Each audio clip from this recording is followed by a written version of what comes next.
Hoje a gente vai relembrar da luta mais insana que aconteceu em Nanatsu Mokushiroko, entre o Meliodas, o Tristan, o Lancelot contra o Rei Arthur, e aqui não foi qualquer luta. Nesse momento apareceu o real poder do Cavaleiro do Apocalipse mais forte de Nanatsu, teve a entrada épica do Meliodas e ainda mostrou o que o Tristan é capaz numa batalha. Mas vamos começar logo primeiro com sua inscrição para não perder esse tipo de vídeo por aqui, é rapidinho, gente. Valeu, gente!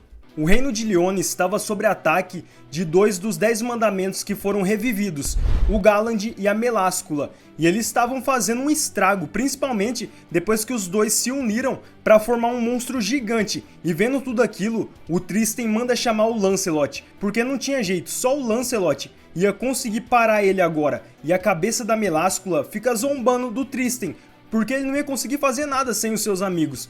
Só que nessa hora a gente viu o real poder do Tristan.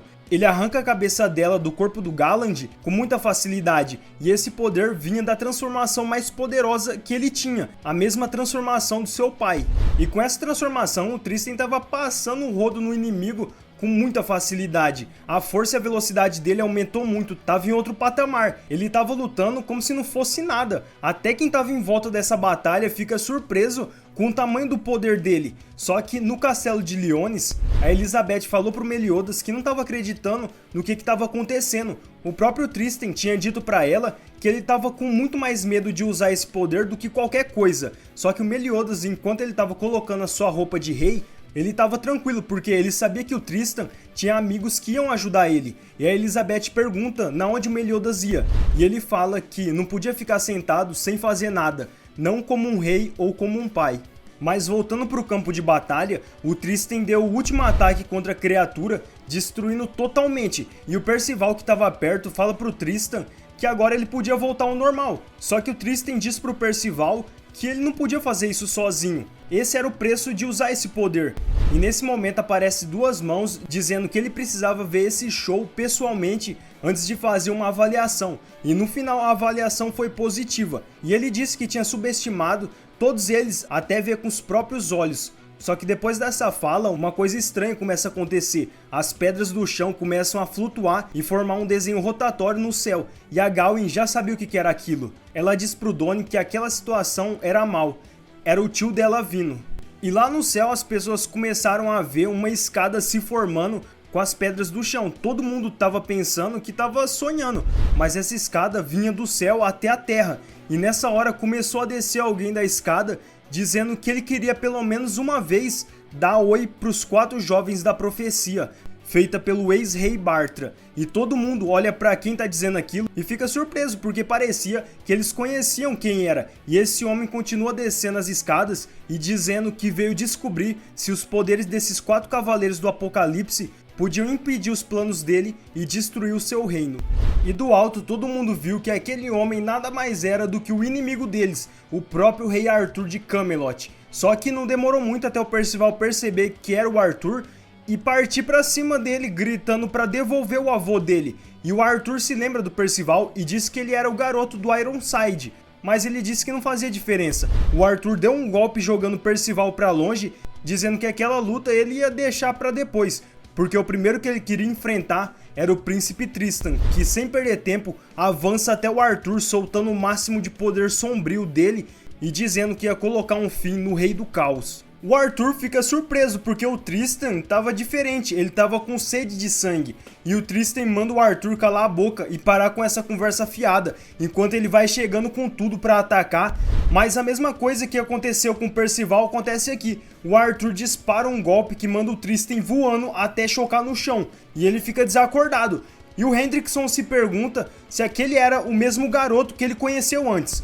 Mas sem perder tempo, o Dreyfus junta os Cavaleiros Sagrados para todo mundo atacar junto. Só que nesse momento o Arthur invoca várias espadas de luz que deixa todo mundo perto dali sem poder fazer nada. Eles ficaram paralisados. Era como se ninguém ali conseguisse ir contra ele. E isso tudo estava deixando os Cavaleiros Sagrados com muito medo, porque aquela magia era absurda.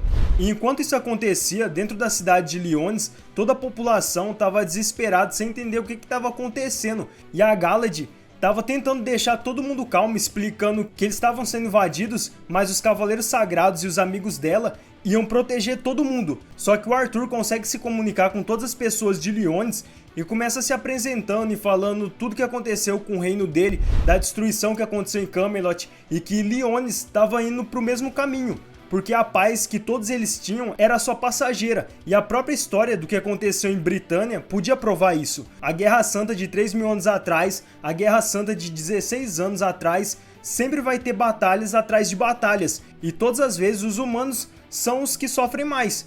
Ele manda todo mundo lembrar de quem que eles tinham perdido e que essas pessoas nunca mais iam voltar, e a ferida sempre ia estar aberta.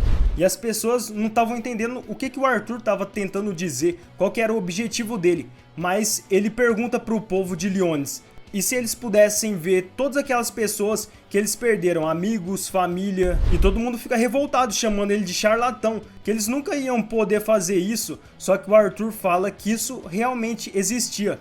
E ele mostra o reino de Camelot, e nele tinha a imagem de várias pessoas que estavam mortas, mas tinha alguma relação com o povo de Britânia. E todo mundo fica surpreso com aquilo, vendo os parentes que morreram e parecia que todo mundo estava vivo. E a única coisa que o Arthur queria era pegar essas pessoas e levar até Camelot, se eles quisessem.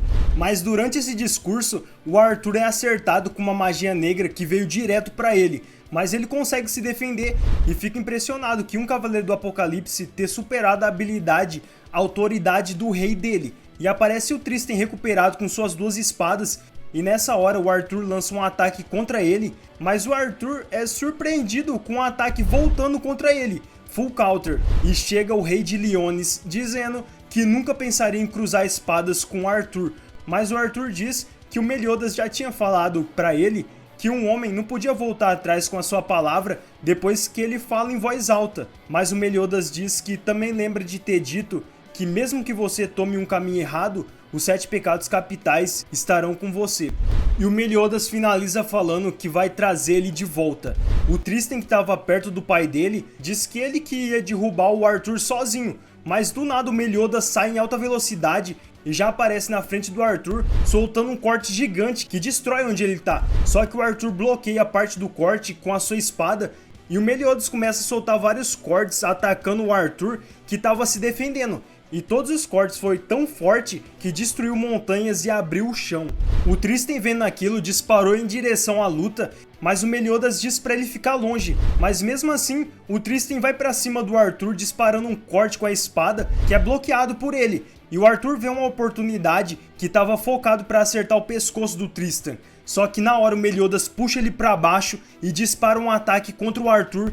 E logo depois ele ativa o poder dele e cria várias esferas negras. Esse ataque chamava Trillion Dark, onde o Meliodas dispara essas esferas na direção do Arthur e ele fica impressionado com esse poder. Mas sem perder tempo, o Meliodas dá uma voadora no peito do Arthur, jogando ele para baixo. E lá do alto, o Meliodas manda o Tristan se acalmar. Só que o Tristan queria lutar sozinho, ele estava convicto que ele ia vencer sozinho. E o Arthur mesmo fala que o Tristan estava sendo um estorvo para o pai dele. E ele continua dizendo que isso servia para o Meliodas também. Ele não tinha que estar se preocupando com seu filho numa situação nacional que está acontecendo. Mas o Meliodas responde que se ele não se preocupar com o filho dele, como ele poderia ser o rei? E o Meliodas vai até o Tristan, que está tendo problema em controlar o poder, e abraça ele. Mas o Arthur se aproxima e diz, então morra protegendo seu filho, enquanto ele dispara um corte na direção do Meliodas. Só que aconteceu uma coisa estranha, a espada do Arthur tinha quebrado. E o Tristan saiu voando descontrolado, batendo em tudo que estava pela frente. Mas enquanto o Tristan estava voando, embaixo apareceu uma luz correndo atrás dele e um poder gigante foi em direção do Tristan. Esse poder chamava Shiny Rod. Ele acertou o Tristan e o Meliodas consegue segurar o seu filho, falando que não precisava se preocupar. Mas o Tristan falou que ainda ele queria lutar para proteger Liones, mas ele já estava acabado. E o Arthur tinha a sensação de que alguma coisa estava errada, porque do nada a espada dele quebrou. Então foi aí que ele encontra o responsável por aquilo. O Lancelot aparece e o Arthur já manda que ele é um dos 4 cavaleiros do Apocalipse. E os dois se encaram e o Lancelot pergunta se era ele que era o rei Arthur. E ele diz que sim. E nesse momento começa a sair sangue do nariz do Arthur. O Lancelot tinha feito um ataque tão rápido que ele nem percebeu. E no mesmo momento o Lancelot já manda um soco na cara dele e diz pro Meliodas: tio, pode deixar isso daqui comigo. E começa a luta com o Lancelot se movendo muito rápido e o Arthur não consegue ver onde ele estava. E o Lancelot aparece atrás dele falando que não importava qual que era o seu nome, mas se ele soubesse quem era o Rei Arthur já bastava. E ele manda um chute nas costas do Arthur, que consegue tancar e recuperar a espada dele, que agora estava inteira. E sem perder tempo, o Arthur manda um corte na direção do Lancelot, que só desviou a cabeça. Mas o corte foi tão absurdo que tinha partido no meio uma construção atrás. E o Lancelot fica surpreso como que o Arthur conseguiu recuperar a espada dele. E ele explica que mesmo que a espada dele seja destruída, ela sempre vai se regenerar e vai ficar nova. E esse era o tesouro sagrado dele. E aí o Lancelot mostra uma coisa pro Arthur. Eram os dentes da frente dele que o Lancelot tinha arrancado. E o Arthur, sem pensar muito, ativa o poder do caos, que faz ele se regenerar ao todo. Até o Lancelot fica surpreso com essa habilidade, mas aí ele perguntou pro Arthur por que ele não regenerava o braço que ele tava com a prótese, porque o Lancelot ficou sabendo que um gato monstro tinha arrancado, e ele começa a falar que era uma punição por causa da fraqueza que ele tinha. E sem perder mais tempo, o Arthur começa a disparar vários golpes com a espada e todo mundo fica impressionado com aquilo, com a velocidade. Como que o Lancelot vai escapar disso? E quando para os ataques do Arthur, ele tá no chão e o Lancelot estava pisando no peito dele. E o Arthur fica sem entender por que estava acontecendo aquilo e ele ataca o Lancelot deitado para continuar a luta em pé. E foi aí que o Arthur descobre que o Lancelot podia ler mentes, por isso que o Lancelot conseguiu atacar antes dele. E vendo toda a luta, o Tristan fala pro Lancelot acabar com a luta logo. E no chão tinha uma espada que o próprio Lancelot pega para poder lutar. Mas sem perder tempo, o Arthur começa a se movimentar mais rápido, só que do lado oposto do Lancelot. Mas ele usa aquela espada para usar sua habilidade Shining Round. E aquela luz começa a perseguir o Arthur e explode nele. E como sempre, a espada que o Lancelot estava usando não aguentou o poder dele e se destrói. Parece que estava tudo acabado até aqui. Mas o Lancelot ouve uma voz dizendo que ele tinha bastante potencial, mas ele não era forte o suficiente ainda para conseguir derrotar ele. E o Arthur usa o braço com a prótese para acertar o Lancelot, que fica parado no ar. E o Arthur cria uma mão gigante para bater nele de cima para baixo. E do outro lado também, o Meliodas já vai para cima sem perder tempo do Arthur, mas ele é parado pelo poder que veio na direção dele. E sem mais nem menos, o Arthur liberou o poder do caos de dentro do braço dele e ninguém esperava que ele ia usar isso. Mas para surpresa de muitos, o Lancelot aparece atrás dele falando que estava ficando interessante. E o Arthur provoca ele, dizendo para ele saber agora a diferença de poder entre os dois. Mas o Arthur não precisava mexer com o Lancelot. Ele começa a dar uns pulos e aparece uma aura em volta dele que assusta o Arthur. Era muito poder. Só que nessa hora chega um navio flutuante e nele tinha os Cavaleiros do Caos chamando o Rei Arthur para voltar. O objetivo dele de avaliar os Cavaleiros do Apocalipse já estava concluído. E um dos Cavaleiros do Caos, o Ironside, sabia que um conflito agora ia ser imprudente, e o Arthur sabia mais do que ninguém disso. Isso porque os 7 pecados capitais estavam já prontos vendo o Liones ali, eles sabiam que tinha alguma coisa de errado.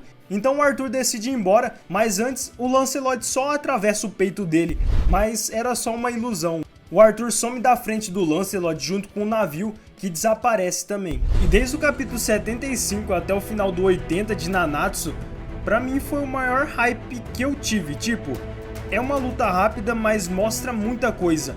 Tem o poder real do Lancelot, o Tristan com a forma dele mais forte, que ele não sabe controlar, o Arthur mostrando o poder do caos e principalmente a nostalgia de ver o Meliodas lutando um pouco e também aparecendo os 7 pecados capitais. Pra mim foi a melhor parte do mangá até agora, mas comenta aí sua parte favorita do mangá e deixa aí seu comentário sobre essa luta. Tipo, o que você achou, quem que se destacou mais, e se você quiser mais conteúdo de vídeo de Nanatsu, se inscreve aí. É tudo isso e mais um pouco. Forte abraço, galera, valeu, fui!